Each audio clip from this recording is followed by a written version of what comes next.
Hi Pisces, and welcome to your weekly tarot reading. This is going to be from the 20th to the 27th of March, and there'll be no weeklies next week because I'm going to do the monthlies and the love readings next week. So I think this reading might only relate to a few Pisces out there. That's just the way it goes, guys, okay? Some weeks it'll be you, and some weeks it's going to be others. It's because your additional guidance cards are time to go. So I can't, time to go and new life. I think that's a bit of a profound message for a few people watching, okay? So this could be an emotional issue. It could also be a financial one. So there might be a new job, new housing, new relationship, okay? That's what I'm getting. There's an ending and a new beginning for a few Pisces, okay, guys? Hopefully everyone gets a time when it's their message, okay? Very interesting reading you've got. So just give me a minute, guys, okay? Okay, definitely change. You start the let me start at the bottom of the deck, the King of Pentacles. Beautiful, beautiful King of Pentacles. This is either going to be someone who is having a huge influence in your life, generally an earth sign person, but it's someone who manifests those qualities, guys, okay? Or the changes that you're going through is about bringing more financial stability into your life, okay? It's a king.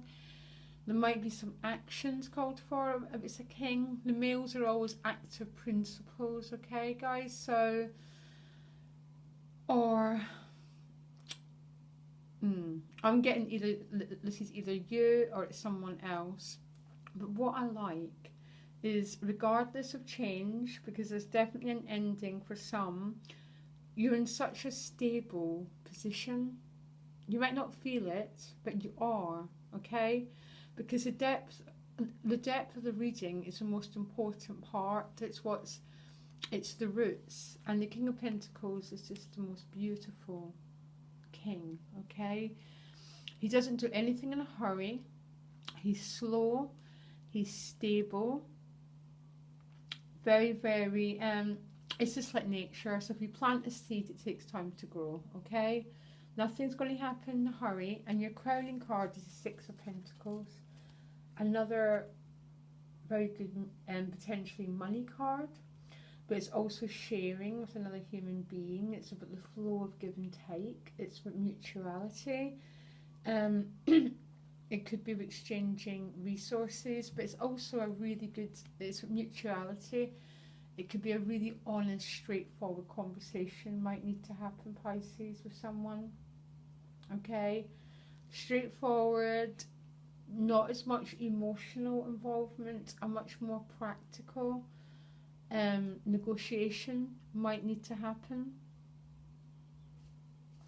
So you start the week with the Two of Wands, the archetypal fork in the road, Pisces. Choices need to be made, paired with the Three of Wands. So what a beautiful movement. That Three of Wands is about new horizons. That's what I'm getting here, and that's the time to go a new life. It's a feeling of new potentials and new horizons. He's looking out to sea. He's looking at the boats coming, or he's looking at the boats going.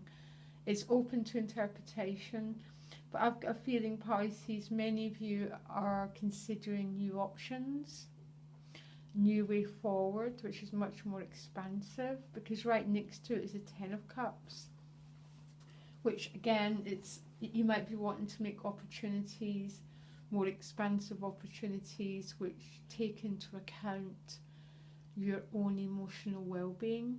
The Ten of Cups is also others' well-being, so there might be a case of looking for new opportunities for those that you and those you love. Okay, now it's paired with the Six of Swords, which is a very interesting card. It's a transition card. But it's a transition which is deeply, deeply peaceful. If you look at it, the waters are still. Okay? In my other deck, she's moving from turbulent waters to calm waters. But in this deck, it says calm waters. There's a new land that lies just over here, but she's not quite there yet. So her life's in this transitory process. But what I love about it, I'm even feeling it as I do the reading, is the calmness of this. I'm not finding a lot of emotional turmoil. There's no Five of Cups, there's no Three of Swords. It seems to be a very calm transition that some Pisces are going through, which to me is involving the welfare of just more than you. You're taking into account the welfare of quite a few people, okay? And it includes new potentials and new horizons. And it's a very grounded, very practical change. So I'm just sort of sitting, they're having quite an impact on me, these card combinations. There's something very profound about this change process, basically, okay? You then move to the Death card with the King of Swords. So the Death card, most of you know, again, is a transition card, moving from one stage of your life to another, okay? I mean, I love the Death card. I'm strange. I just love, obviously not always, okay, but there's something very gentle about this change. Maybe a bit exhausting, because afterwards comes the Four of Swords, which is you're exhausted, going, oh my gosh. So some of you could definitely be moving home this week, even totally relocating. You could be leaving behind a job, a marriage, a way of life, okay? It's paired with the King of Swords. And Taurus, an air sign, man or female. But really, when this card comes up with the Death card, I'm getting an idea of two people potentially having a conversation. A very straightforward conversation. It could be if you're leaving a relationship, about how the resources are going to be divided up, okay? It could be very practical matters, okay? So the King of Swords is about is dealing with the business, the very contracting side of it. Some of you could be seeing a lawyer. He can quite often be a lawyer, a very big authority figure. Some of you could be leaving this person, okay? For some of you, this person could be coming in and changing your life. That's what I mean. There's too many meanings to be general here.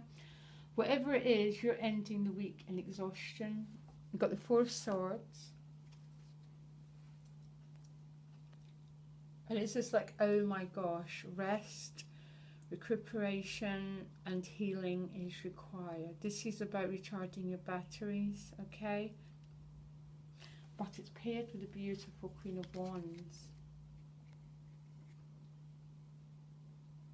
I love this queen. She is so passionate. She's so alive. She is this queen who's gone through what she's gone through, you know, and has lived to tell the tale. And this is about, I'm almost getting a feeling of, for many Pisces, whatever this week's involving, this is you coming back to life at the end of this week, being recharged. The wand is also a baton, it's fire, it brings light to a situation. It's also about hope, aspiration, excitement about what's to come next. It's a fascinating reading. So I'm just looking again at the meaning, because there seems to be two intertwining patterns going on between leaving something behind, and for some people that's totally definite, okay? But so much the core of it is so much stability and depth and mutuality going on here. That King of Pentacles is probably the most stable person in the whole deck, okay? Well, the Pentacles are, okay? It represents the earth element. It's about prosperity. It's about mastering. So some of you could be getting a new job. You could be discussing a new job with someone with these two cards together. You know, sixes are about balance being restored. And you've got two sixes. So even though there's time to go and there's a loss and a change going on, there's also a new life, a new potential, and new opportunities coming through. And even though you end the week in this very tired note, the excitement and the hope that this Queen holds, okay? She holds this beautiful wand of fire, of excitement at what the future holds for her, and those she loves, for that Ten of Cups. Okay, Pisces, I hope this helped. I'm looking forward to seeing what your April reading is going to bring, because there's change going on, guys. Okay, much love. Speak to you later. Bye.